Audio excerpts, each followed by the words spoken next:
La tradición y el magisterio mataron a Jesús. La tradición y el magisterio han sido culpables de los crímenes más atroces cometidos en nombre de la religión. Creo que por sí solo eso ya dice mucho de la importancia de estudiar este tema a la luz de la palabra de Dios. Se puede demostrar con la palabra de Dios que la tradición y el magisterio son correctos, o se puede demostrar que Jesús aprobó la tradición de los judíos, por ejemplo. Es importante que podamos ver este tema a la luz de la santa palabra de Dios.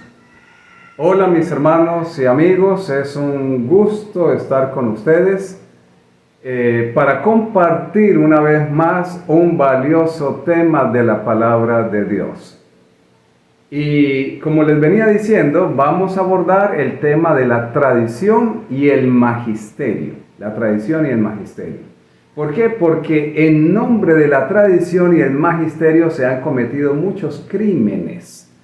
Y entonces se justifica de algún modo porque la iglesia usa la tradición y el magisterio como una fuente de autoridad. Pero ¿está esto autorizado en la clara palabra de Dios? ¿Hay al menos algún ejemplo que permita llegar a estas conclusiones? Eso es lo que vamos a ver. ¿Qué es la tradición en pocas palabras? No vamos a entrar a ver una cantidad de definiciones. Usted lo puede investigar. La Iglesia Católica habla muchísimo sobre la tradición y sobre el magisterio, pero aquí lo voy a decir en unas pocas palabras. La tradición es la transmisión oral de una doctrina, ¿ya? En esencia es eso, es como quien dice, darle autoridad a la transmisión oral de la palabra de Dios, para ser como más exacto, darle autoridad, darle toda la importancia, toda la credibilidad a lo que la iglesia quiera decir acerca de la palabra de Dios. Esa es la tradición, ya transmisión oral, es confiar en que la iglesia ha sido verídica, ha sido honesta, no ha mentido nunca con respecto al evangelio, ha transmitido las palabras de los apóstoles desde el tiempo apostólico hasta la fecha. ¿Podrá tener eso algún sentido? Toda institución humana o toda institución integrada por seres humanos, porque lo que se dice es que las instituciones humanas son corruptibles, pero la iglesia es institución divina. Qué interesante. La iglesia es establecida por Dios y de esa manera es institución divina, pero está en manos de seres humanos. Y por eso Dios muchas veces tuvo que quitarle la guitarra, quitarle el violín, o como lo quiera decir, a varias personas, a grupos que Él les confió su palabra. Por eso tuvo que dejarlos y entregarles su iglesia, formar su iglesia en varias ocasiones. Por eso a los antediluvianos fueron destruidos y Dios tomó de lo poco que quedaba de la iglesia antediluviana lo que no se había corrompido y forma una nueva iglesia. Pero la iglesia rápido se corrompe, Taré resulta adorando ídolos y Dios tiene que sacar a Abraham de la casa de Taré para formar una nueva iglesia. La iglesia de Abraham, la más privilegiada de todas las iglesias, recibe la mayor revelación de la palabra de Dios, recibe el ministerio del sacerdocio intercesor, recibe las profecías del Mesías de una manera clara, pero terminan matando al Mesías y Dios tiene que dejar la iglesia a los judíos. La iglesia apostólica recibe el mensaje puro directamente de Jesús, pero se corrompe también y está anunciada proféticamente su corrupción de la iglesia apostólica. Está anunciada tanto en los evangelios como en el libro de Daniel, ¿ya? Está anunciado de que esa iglesia se corrompería, ¿ya? Así que todo lo que esté manejado por seres humanos es corruptible. Solamente en ese sentido podemos tener seguridad en la palabra de Dios. Porque la palabra de Dios hace la promesa, no al que integra una iglesia o no a la iglesia en pleno, sino la promesa es con los fieles de la iglesia. La iglesia es llamada para un propósito y ojalá cumpliera el propósito de Dios. Y las iglesias que Dios ha llamado a través de la historia han cumplido su propósito hasta cierto término, hasta cierto punto, pero luego se han ido corrompiendo y han llegado al punto en que Dios tiene que quitarles a ellos su predilección y escoger y formar una nueva iglesia. Justamente la iglesia de los judíos tenía la tradición y tenía también el magisterio. Eso también lo vamos a estar viendo en la parte final de la historia de la presentación de este tema. No es que esto es una idea de la iglesia católica. No, esto no es una idea de la iglesia católica. Esto es algo que aplicaban los judíos en el tiempo de Jesús y lo venían aplicando desde algunos siglos atrás, ¿ya? Para sustituir de algún modo la palabra de Dios. Cuando uno mira cuáles son los pilares de la fe de la Iglesia Católica, ellos dicen que es la tradición, las escrituras y el magisterio. ¿Ya? Que la tradición, he escuchado a varios católicos, no sé cuál es la posición puramente oficial, pero parece ser que la posición realmente que en la práctica, se demuestra que la posición en la práctica número uno es la tradición, ¿ya? Es la tradición. Y es más, he escuchado la argumentación, ¿por qué? Porque los apóstoles, antes de escribir sus evangelios o sus cartas, ¿ya? Ellos transmitían la palabra oral. Y entonces en esto dicen, wow, mire, aquí está la tradición de la palabra de Dios y la tradición es primero que las escrituras.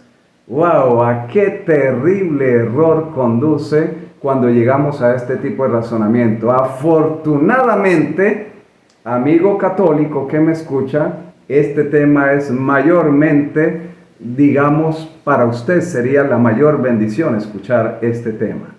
¿Por qué? Este tema lo voy a abordar con el mayor respeto para usted como católico, pero tenemos que abordarlo a la luz de la palabra de Dios, ¿ya? Respetamos que la Iglesia Católica tenga su creencia respecto a la tradición y al magisterio, pero tenemos que mirar si está autorizado en la palabra de Dios. Y si está de acuerdo al orden que debería ser, porque finalmente cuando uno mira en esencia qué es la tradición y el magisterio en lo que dice la Iglesia Católica, sería hasta maravilloso. Sería maravilloso porque es la transmisión oral de la doctrina. Y si la doctrina está siendo transmitida de la manera correcta, fidedigna, pues qué bendición sería la tradición. Y qué bendición sería el magisterio si interpreta, si encarna la palabra de Dios. ¿Ya? Eso sería una gran bendición. El detalle es que en la práctica primero va la tradición. Y si primero va la tradición, entonces la palabra de Dios está sujeta a la tradición y no la tradición a la palabra de Dios. Lo cual se convierte en el deseo de Satanás. Obviamente, ¿qué más puede desear el diablo que restarle autoridad a la palabra de Dios y ser guiado por la palabra de los hombres que son corruptibles y que se apartan evidentemente de la palabra de Dios? Entonces vamos a ver si en la palabra de Dios encontramos algún asidero para la tradición, para que haya autoridad en la tradición. Pues bien, mis hermanos, vamos a ver qué nos dice Gálatas capítulo 1, versículo 8. Gálatas 1:8 dice la palabra de Dios textualmente: mas si aún nosotros o un ángel del cielo os anunciare otro evangelio diferente del que os hemos anunciado, sea anatema. Si nosotros, que somos los apóstoles, que somos los testigos de Jesús, ¿ya? Si nosotros resultamos haciéndole algún cambio al evangelio, o si un ángel del cielo, miren, esta expresión es sumamente importante, porque el apóstol Pablo, aún por inspiración divina, él incluye a un ángel del cielo. ¿Saben por qué? Porque se sabía o se sabe que Satanás puede convertirse en ángel de luz. Porque Satanás se presentó ante Jesús como mensajero celestial. No se presentó con cachos y con cola y con esa cosa, no. Se presentó como un ser celestial para tratar de engañar a Jesús, trayendo un mensaje aparentemente divino. Y por eso el apóstol, por revelación divina, dice: si aunque sea un ángel que aparente ser del cielo, un ángel que parezca que viene del cielo, si os anunciare un evangelio en algo diferente, un evangelio diferente a lo que os hemos anunciado, que sea anatema. ¿Y qué es anatema? Anatema, en palabras, por ejemplo, de la Iglesia Católica, sería excomulgar. Es lo que hace el Papa cuando decide excomulgar a alguien y mandarlo entonces al infierno por la eternidad, a que se queme allá por los siglos de los siglos. Anatema es eso, es comulgar. Anatema es maldecir. Anatematizar es maldecir a alguien. Eso es anatema. Y el apóstol Pablo, estas son palabras fuertes. Estas son palabras fuertes, pero es inspiración divina. Es inspiración divina. Si nosotros, los apóstoles, si nosotros, o un ángel del cielo, os cambiare algo de la palabra de Dios, que sea maldito. Es traduciéndolo a palabras más actualizadas, al lenguaje más común del pueblo, es que sea maldito el que cambie la palabra de Dios. Entonces, bajo este texto de la palabra de Dios, ¿qué está diciendo el apóstol Pablo? Que la única autoridad de regla y fe es la palabra de Dios, escrita. La palabra de Dios escrita. Si nosotros o un ángel del cielo, y alguien podrá decir: pero Pablo les está hablando. Bueno, Pablo les está escribiendo, ¿ya? No les está hablando. Y aunque les estuviera hablando, lo que el apóstol Pablo y los demás apóstoles escribieron, transmitieron de manera oral o escrita, siempre dijeron haberlo hecho con base en la palabra de Dios, y es sustentado por la palabra de Dios. No es solamente porque ellos dijeron, no, sino que es sustentado por la palabra de Dios. Está encajado en los principios previamente revelados. La palabra de Dios tiene un principio de autoridad. Y ese principio de autoridad consiste en que la primera revelación es la regla de fe para la revelación siguiente. Es decir, los 5 libros de Moisés debían ser la base para la revelación de los profetas. No podían los profetas venir a salir con cuentos que Moisés ya se murió y que ya no estamos en el desierto y que ya no hay que hacer tal cosa. No. Tenía que cada profeta venir y estar de acuerdo con la ley de Moisés. Y entonces viene Josué y no puede contradecir a Moisés. Y entonces viene Samuel y no puede contradecir a Josué. Y entonces viene Elías y no puede contradecir a Samuel. Y entonces viene Jeremías, Isaías, Ezequiel, no pueden contradecir a los anteriores. Y luego vienen los apóstoles y no pueden contradecir ni a los patriarcas y profetas, ni tampoco a Jesús. ¿Ya? Ese es el principio. Los apóstoles estaban regidos por la palabra de Dios. No era porque la autoridad residiera en ellos.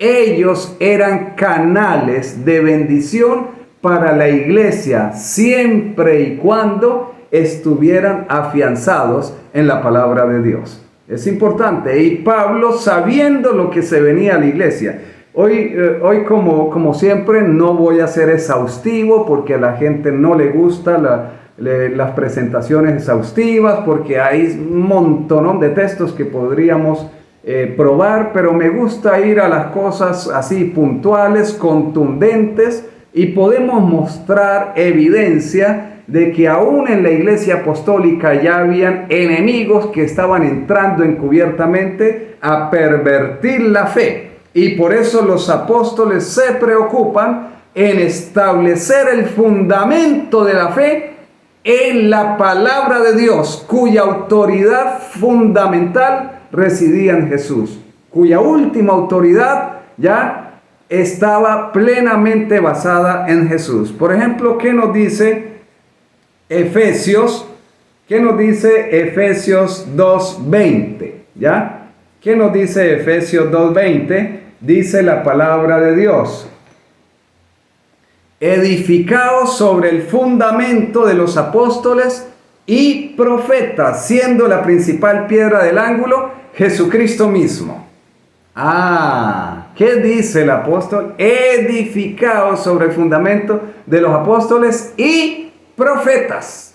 ¿Por qué los apóstoles? Porque los apóstoles habían recibido nueva revelación de Dios.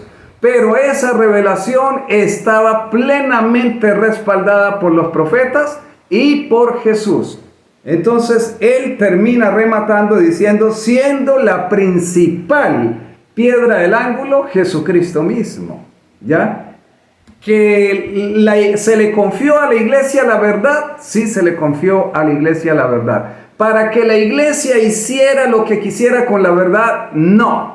Porque la autoridad de la verdad no reside en la iglesia, reside en la palabra de Dios, cuya última y única autoridad competente es Cristo Jesús y su revelación a través del Espíritu Santo. Es importantísimo que nosotros tengamos esto en cuenta, y esto les estoy hablando a mis amigos católicos de todo corazón, con el mayor respeto y con evidencia bíblica. Ahora, podemos mirar así brevemente 1 Corintios 3:11, que nos dice: porque nadie puede poner otro fundamento que el que está puesto, el cual es ¿quién? Jesucristo. Nadie. ¿Quién? Nadie. ¿Un ángel del cielo? No, nadie. El patriarca, el jerarca máximo de la iglesia, el papa, no, nadie puede poner otro fundamento que el que está puesto, el cual es Jesucristo. Lo identifica plenamente. Ahora, ¿saben? Cuando la palabra de Dios repite, reitera varias veces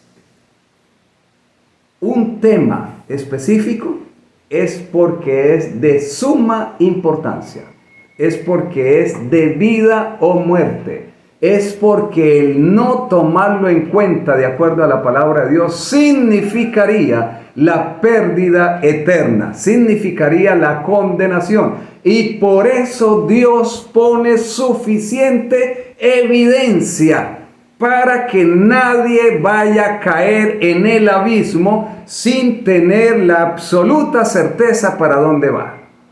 Pero alguien puede tener todos los avisos. Por ejemplo, en un puente peligroso, en una curva peligrosa, o en alguna otra área o en algún lugar que signifique un tipo de peligro. Entre más peligroso es, más avisos hay. Y los avisos empiezan a veces desde lejos, y cuando se va acercando el aviso es más patente y dice: ya solo faltan tantos metros. Pero con todo y eso, hay algunos que van directamente con ganas de ir al lugar y terminar allí su existencia. Y eso ya no se puede impedir. Pero entonces ya la persona lo hace bajo su propia responsabilidad. La palabra de Dios aborda este tema de una manera contundente. Voy mencionando 3 textos, pero ¿hay más textos? Hay montones. Yo solo voy a mencionar unos cuantos. Pero hay montones de textos que salvaguardan y que dan toda la autoridad exclusiva del Evangelio y de la verdad a la palabra de Dios. En la autoridad máxima que es Cristo Jesús y su enviado el Espíritu Santo. Es importantísimo esto. Miremos lo que nos dice Judas. Judas, el hermano de Jesús. Judas, el hermano de Jesús, no Judas Iscariote. Miremos qué nos dice Judas en el versículo 4. Judas es un solo capítulo, por eso no se menciona capítulo. Se menciona versículo. Judas, versículo 4. Porque algunos hombres han entrado. ¿Qué dice Judas? Han entrado, tiempo presente. En el tiempo de ello ya estaba sucediendo. ¿De qué manera han entrado? Encubiertamente. Los que desde antes habían sido destinados para esta condenación. Hombres impíos que convierten en libertinaje la gracia de nuestro Dios y niegan a Dios el único soberano y a nuestro Señor Jesucristo. Hombres impíos han entrado encubiertamente. ¿Cómo hace un hombre impío para entrar encubiertamente en la iglesia de Cristo? ¿Saben cómo hace? No puede entrar con una botella de aguardiente, ¿no? No puede entrar de pronto con, con drogado o qué sé yo. No va a entrar de esa manera porque entonces no sería encubiertamente, ¿ya? Y no hay problema con que entre un borracho a la iglesia en estado de ebriedad. ¿Por qué? Porque pues las personas van a sentir compasión del borracho, van a saber que lo que diga el borracho no tiene ninguna autoridad, van a saber que el borracho es un pecador necesitado de la gracia de Cristo Jesús. Y entonces van a llenarse de misericordia y compasión y van a tratar de asistir a este borracho para llevarlo a los pies de Cristo Jesús. En eso no hay problema, pero no es lo que el apóstol, ya no es lo que el hermano de Jesús está diciendo. Él está diciendo de hombres impíos que entran encubiertamente. Entonces, ¿cómo entran? Pues entran como cristianos del más alto nivel, como los más consagrados, como los más creíbles. Así entran. ¿Para qué entran? Para pervertir la gracia de Cristo Jesús. Para darle una nueva interpretación a la palabra de Dios. Para establecer el magisterio de la iglesia. Para establecer la tradición y el magisterio de la iglesia. Para decir, mire que el Señor, la verdad, lo que dijo fue esto. La palabra de Dios en realidad es de esta manera. Y entonces no importa lo que dijeron allá y esto, pero nosotros somos los líderes de la iglesia y en nosotros reside la autoridad y el Espíritu Santo nos ha revelado que esto es de esta manera, descalificando ya la autoridad máxima de la palabra de Dios. Ya sucedía en el tiempo de los mismos apóstoles. Ahora vemos a Pedro, que escribió muy poquito también. Pedro era de pocas palabras, pero era muy contundente. En el Evangelio de Segunda de Pedro, o en la carta de Segunda de Pedro, encontramos en el versículo 1 y el versículo 2 lo siguiente. Pero hubo también falsos profetas, está hablando del pasado, ¿ya? Entre el pueblo, está hablando de los judíos, ¿ya? Hubo falsos profetas, ¿ya? Como habrá entre vosotros falsos maestros, wow, que introducirán encubiertamente herejías destructoras y aún negarán al Señor que los rescató, atrayendo sobre sí mismos destrucción repentina.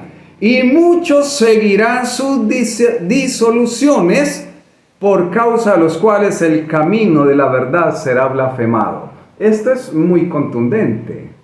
Hermanos, pero no se refiere a la iglesia, porque aquí habla de que negarán al Señor que los rescató. Claro que sí. La tradición y el magisterio de la iglesia se encargan de decir que el Papa es el vicario de Cristo. Y saben, para que vean que no lo digo yo, váyanse a un diccionario español, váyanse al diccionario de la Real Academia de la Lengua Española. Váyanse allá y busquen qué es vicario, ¿ya? Y van a encontrar algo así como lo que les voy a decir en el momento. Vicario no es representante, no para nada, como a veces nos dicen por ahí, no. Representante es cualquier persona que usa la palabra de Dios con transparencia. Ese sería un representante de Dios, eso cualquier persona lo sería. Vicario es otro nivel mucho más alto. Vicario es el que sustituye, el que reemplaza, el que toma el lugar o el que hace las veces de otro. ¿Notan la diferencia entre vicario y representante? Vicario es el que sustituye, el que reemplaza, el que hace las veces o toma el lugar de otro. Si un vicepresidente de un país, ejemplo Colombia donde estamos, es el presidente Petro y la vicepresidenta Francia Márquez. Si Francia Márquez viniera a una ciudad de Colombia, ejemplo a Bucaramanga, tendría que venir como representante de Petro, del gobierno Petro, ya del presidente Petro. Y perfecto, ella viene como representante. La agenda que ella va a presentar es la agenda no de ella, sino la de Petro, porque él es el presidente y la autoridad reside en él. Ahora, pero si Francia Márquez viene a Bucaramanga o a cualquier otra ciudad de Colombia, como vicaria de Petro, quiere decir que Petro se murió, o que a Petro lo inhabilitaron, ¿ya? Para que ella venga como vicaria de Petro, es que Petro se murió, Petro renunció, Petro lo inhabilitaron, qué sé yo, Petro ya no existe como presidente. Entonces, allí está la gravedad de la enseñanza. Y allí está la negación del Señor que los rescató. Ya como dice el apóstol, encubiertamente, y aún negarán al Señor que los rescató, en el versículo 1 de 2 de Pedro 2, versículo 1, la parte final. Y aún negarán al Señor que los rescató. Porque ahora toda la autoridad reside en el vicario, porque es el que tomó el lugar del Hijo de Dios. Y por esa razón tiene autoridad de sustituir la palabra de Dios, ¿ya? De añadir las tradiciones que quiera y de salir con las enseñanzas de su magisterio que le plazca. Puede decir lo que quiera porque está investido de esa autoridad. Es una terrible blasfemia contra la palabra de Dios, ¿ya? Estoy hablando en lenguaje humano. Estoy hablando de una manera sincera, transparente, coherente, ¿ya? Estoy presentando los argumentos de la palabra de Dios. Entonces, mis apreciados hermanos, tenemos evidencia contundente de sobra en la palabra de Dios para descalificar la tradición o el magisterio en el sentido de que se quieran pasar la palabra de Dios por agache, que quieran pasar por encima de la autoridad de la palabra de Dios. No es posible. La única autoridad reside en Cristo Jesús y su palabra. Bien, entonces ya hemos visto allí cinco textos que descalifican esto. Ahora, vamos a ver qué sucedió. El título del tema es la tradición y el magisterio mataron a Jesús, pero también han sido los culpables de los crímenes más atroces en nombre de la religión. Podríamos decir enfáticamente en nombre de Cristo incluso, ¿ya? ¿Podemos demostrar esto? Vamos a ver si se puede demostrar. Vamos a ver si la tradición y el magisterio mataron a Jesús o no. Si estoy diciendo cosas descabelladas. Tiene que ser, mi palabra no vale nada si no está sustentada en la palabra de Dios. Entonces vamos a ver la tradición, Juan 5:16, Evangelio de Juan, capítulo 5, versículo 16. El contexto allí de esto es cuando Jesús sana al paralítico de Betesda, ¿ya? Y esa sanidad Jesús la hace en sábado, ¿ya? Y entonces en el versículo 16 dice, y por esta causa los judíos perseguían a Jesús y procuraban matarle, porque hacía estas cosas en el día de reposo, que es el día séptimo, el día sábado, según la palabra de Dios. Y nadie discute eso. En el mundo cristiano nadie discute que Juan 5:16 está hablando de que Jesús hizo un milagro en el día sábado. No conozco a nadie en el mundo cristiano que discuta que ese día no era sábado. Pues ahí la palabra de Dios lo está diciendo. Y aunque aquí dice día de reposo es porque lo cambiaron, ¿ya? Bien, y ese es otro tema que se puede demostrar, pero es otro tema. En todo caso, la tradición aquí está. Por esta causa los judíos perseguían a Jesús y procuraban matarle porque hacía estas cosas en el día sábado. Ahora alguien dirá, pero no es por la tradición, porque el sábado no era tradición.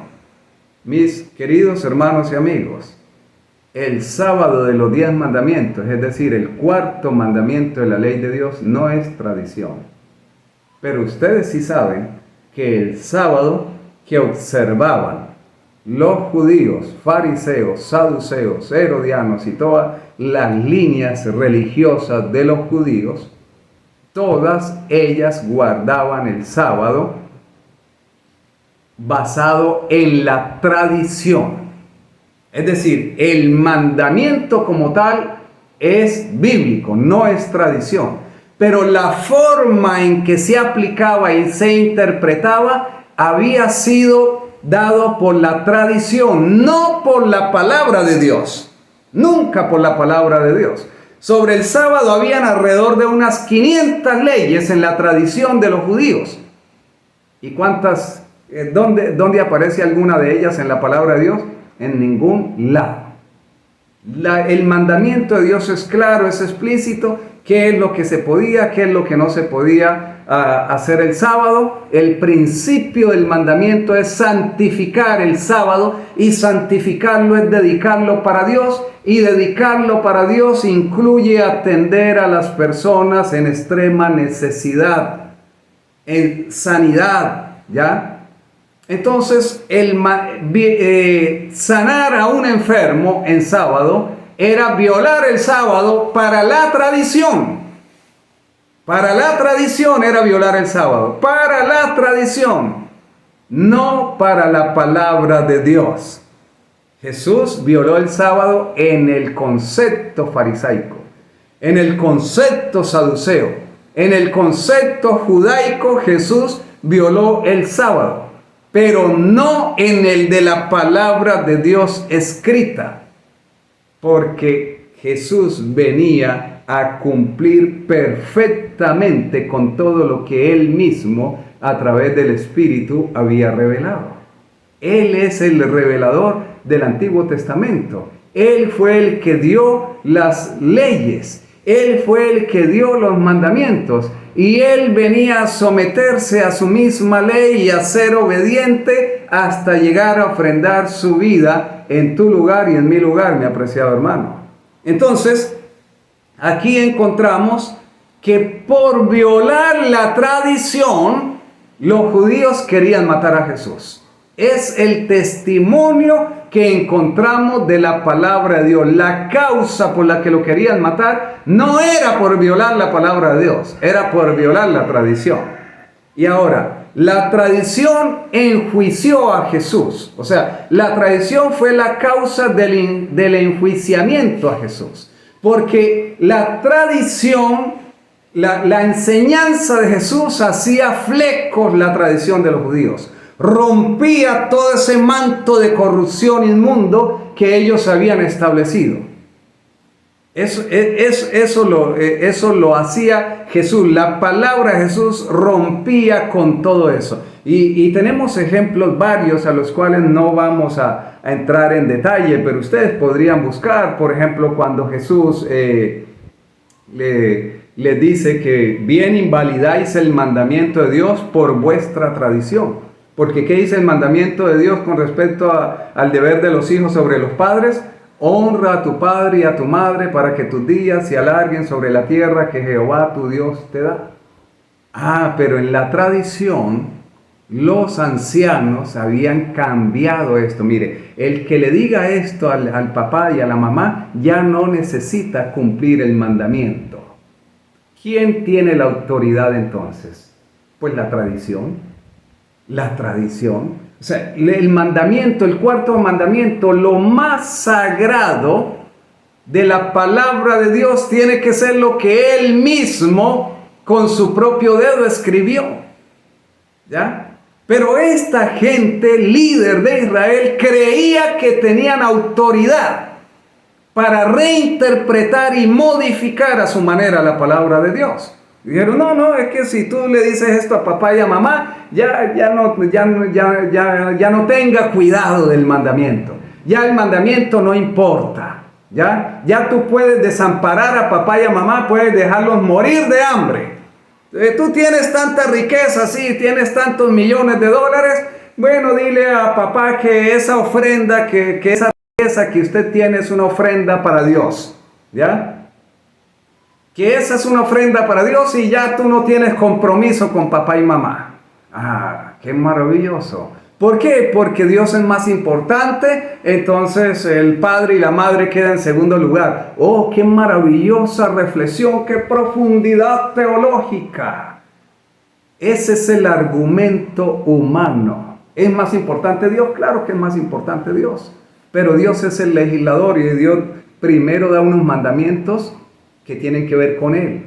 Y luego empiezan los mandamientos con la responsabilidad de los hijos para con los padres. Primero es mi responsabilidad para con el Padre eterno. Y luego es mi responsabilidad para con mis padres terrenales. Así empieza la segunda línea de los mandamientos. ¿Ya? Y no es sustituible por tradición. Entonces, tenían un montón de tradiciones y Jesús les hizo pedazos las tradiciones. Que nadie venga a decir. Los judíos se llenan la boca diciendo que rechazaron a Jesús porque era un falso maestro y que mataron a Jesús. Bueno, ni quieren reconocer que lo mataron, ¿ya? Pero bueno, que mataron a Jesús según eso porque era un falso maestro. Cualquiera que sea un conocedor de la historia bíblica de la palabra de Dios sabrán que a Jesús no lo mataron para nada por ser falso maestro. Porque un falso maestro en Israel no había uno, había montones. En el tiempo del profeta Elías habían 450 profetas de Baal y 400 de Acera, es decir, 850 profetas falsos y solo había un profeta verdadero. Es la falsedad la que se multiplica como arroz. Es la contaminación, es la maldad la que abunda, no es el bien. Había un solo profeta de Dios. Dios necesita un transmisor de su verdad y eso es suficiente para todo aquel que quiera. A Jesús no lo mataron por ser falso profeta, porque cuando es falso no tiene importancia.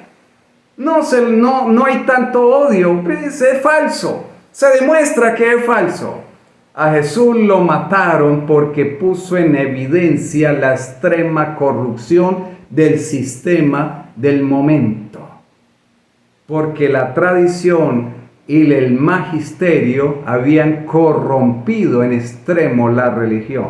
Esa fue la razón. Entonces, no podían aceptar a Jesús, obviamente, tenían que quitarlo de en medio. Ahora, con la tradición lo enjuiciaron. Es decir, con la tradición lo declararon de algún modo culpable, digno de muerte. Y además buscaron testigos falsos, una cantidad de cosas. Pero con el magisterio lo mataron. ¿Cómo que con el magisterio lo mataron? Sí. ¿Qué es el magisterio? En pocas palabras. El magisterio es lo que se le ocurra decir, hablando de cómo lo interpreta la Iglesia Católica. ¿Qué es el magisterio para la Iglesia Católica? Es lo que el Papa y sus obispos digan en algún momento legislen en algún momento sobre algo religioso, ¿ya? Lo que ellos digan que esto es así, bueno, ese es el magisterio, ¿ya? Los maestros infalibles, además le ponen que cuando ellos están en estos, el Papa es infalible y la Iglesia es infalible, no se puede equivocar porque está siendo guiada por el Espíritu de Dios, cuando el Espíritu de Dios no contradice su palabra, ¿ya? Es cierto, cuando alguien está siendo guiado por el Espíritu de Dios, no se puede equivocar porque es el Espíritu de Dios. Pero la evidencia de que es guiado por el Espíritu de Dios es que no se aparta de los principios de la palabra de Dios. Es algo muy coherente, muy entendible, como acostumbro a decir, para el que tenga 2 deditos de frente es suficiente. Para nivel primario, a mí me gusta hablar así en palabras claras para nivel primario, porque la palabra de Dios debe ser entendida por todos, ¿ya? Entonces, vamos a ver el magisterio aplicado en el judaísmo para matar a Jesús. Juan capítulo 11, nos vamos a Juan capítulo 11 y vamos a leer el versículo 49 en adelante, dice la palabra de Dios. 11:49. Esto sucedió, este relato, ustedes lo pueden estudiar todo, es bueno que miren más abiertamente. Este relato es el resultado, o esto que vamos a leer es el resultado de lo que había hecho Jesús con Lázaro. Jesús había resucitado a Lázaro. Y esto era un terrible problema porque estaba certificado que Lázaro llevaba 4 días de estar muerto. Y no solamente que llevaba 4 días de estar muerto, sino que al llegar a la tumba, pese a estar sepultado, estar tapado con una gran piedra, el olor de descomposición se salía. Estaba descompuesto. No había manera de argumentar de que Lázaro estaba inconsciente, de que Lázaro estaba desmayado. No, Lázaro estaba descompuesto y hacía 4 días estaba en el sepulcro. Y entonces Jesús llega y resucita a Lázaro. Y el resultado de esto es la determinación a matarlo. Pero ¿cómo lo determinan? ¿Con la tradición? No, con la tradición no lo podían determinar la muerte de Jesús, pero sí con el magisterio. ¿Ya? Interesante esto, con el magisterio. Lucas 11:49. Entonces Caifás, ¿quién era Caifás? El sumo sacerdote. Caifás, uno de ellos, sumo sacerdote aquel año, les dijo: vosotros no sabéis nada. Qué interesante ese argumento del sumo sacerdote, es bien interesante. Ni pensáis que nos conviene que un hombre muera por el pueblo, y no que toda la nación perezca. Esto no lo dijo por sí mismo, sino que como era el sumo sacerdote, aquel año profetizó que Jesús había de morir por la nación. Y no solamente por la nación, sino también para congregar en uno a los hijos de Dios que estaban dispersos. Así que desde aquel día acordaron que matarle, testimonio de la palabra de Dios. Ahora, ¿por qué este es el magisterio? Porque el magisterio es cuando hay un problema para resolver en la iglesia y entonces se reúne la máxima autoridad de la iglesia. Aquí estaba reunida la máxima autoridad de la iglesia: Caifás, el sumo pontífice, y los miembros del Sanedrín.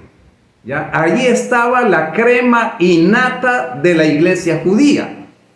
¿Ya? Y entonces ahora Caifás, como sumo sacerdote, interesante lo que dice: vosotros no sabéis nada. Oh, qué humilde Caifás, ¿no? Oh, ustedes no entienden cómo es que son las cosas. Mira, aquí se necesita revelación divina, revelación especial, que ustedes están confundidos y no saben que... no, miren, esto es así. Nos conviene que un hombre muera por toda la nación y no que la nación muera por un hombre, porque van a venir los romanos y tal.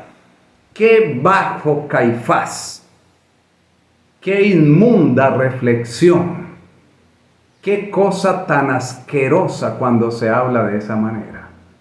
No debería ser de manera diferente en cualquier tribunal donde exista pena de muerte. La argumentación para darle la pena de muerte, la pena capital, a un reo, a un condenado, tiene que ser basada en la violación a la ley que estipula que hay pena de muerte para quien viole esa ley. Ejemplo, hay pena de muerte para violadores de niños.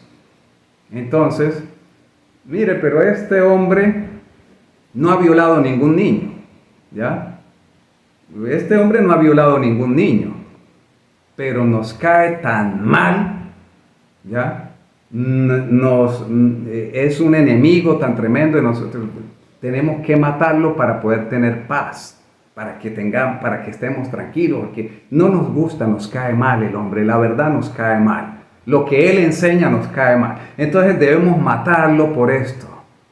¿Qué argumento tan bajo para alguien que lidera la iglesia de Dios?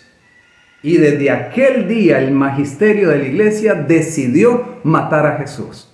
Querían matarlo porque violaba el sábado. Querían matarlo porque no guardaba la tradición de los ancianos. Querían matarlo por esas cosas, ¿ya? Violaba el sábado con respecto a la tradición, no con respecto al mandamiento.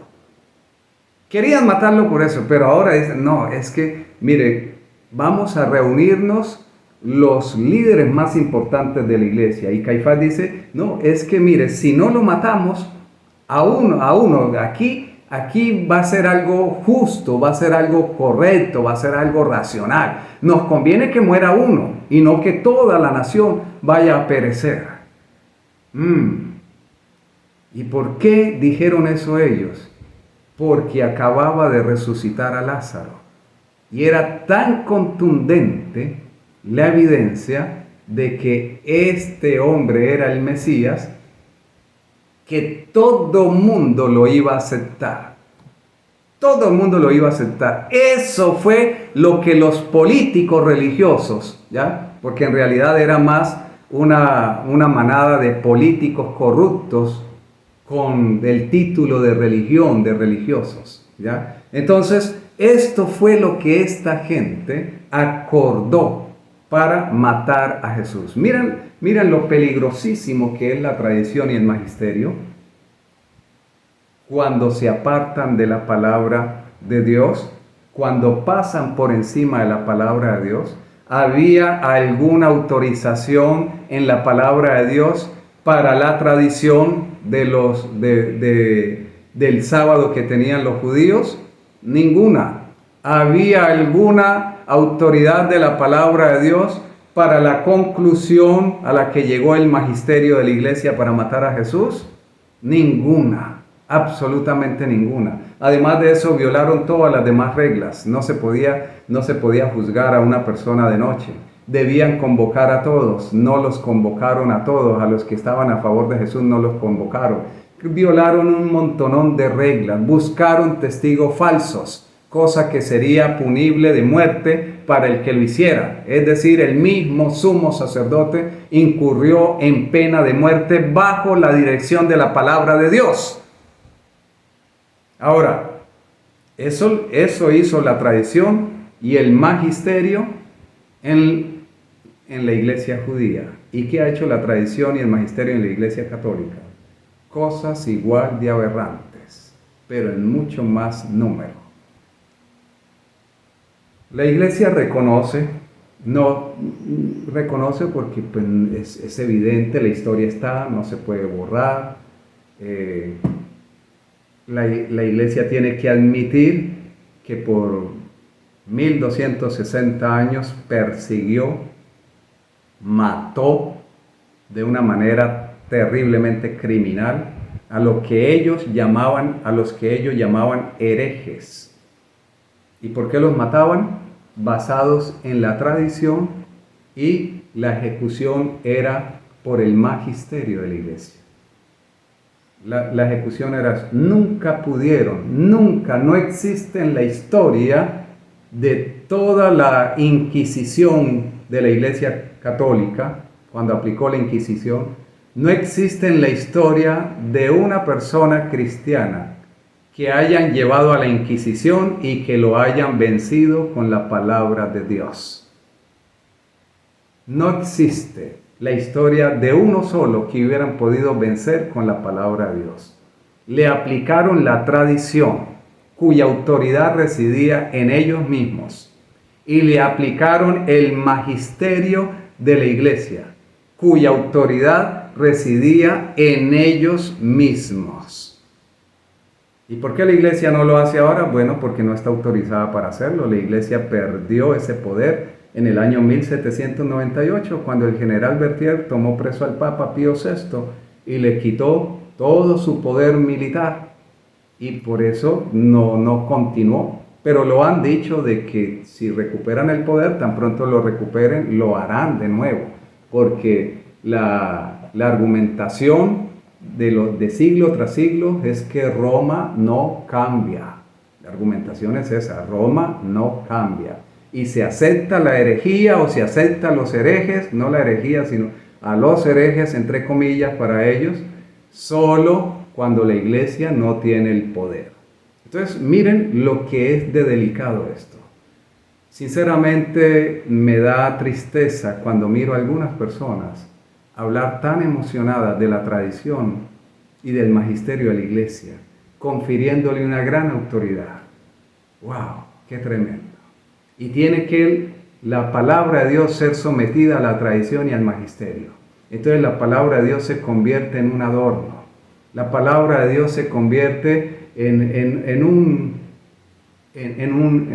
adornito o en un logo, en algo, en un accesorio. La palabra de Dios, mis hermanos y amigos, es la única regla de fe y práctica. Y cualquier cosa que tú digas del Evangelio, de la palabra de Dios, tiene que ser probado por ella misma.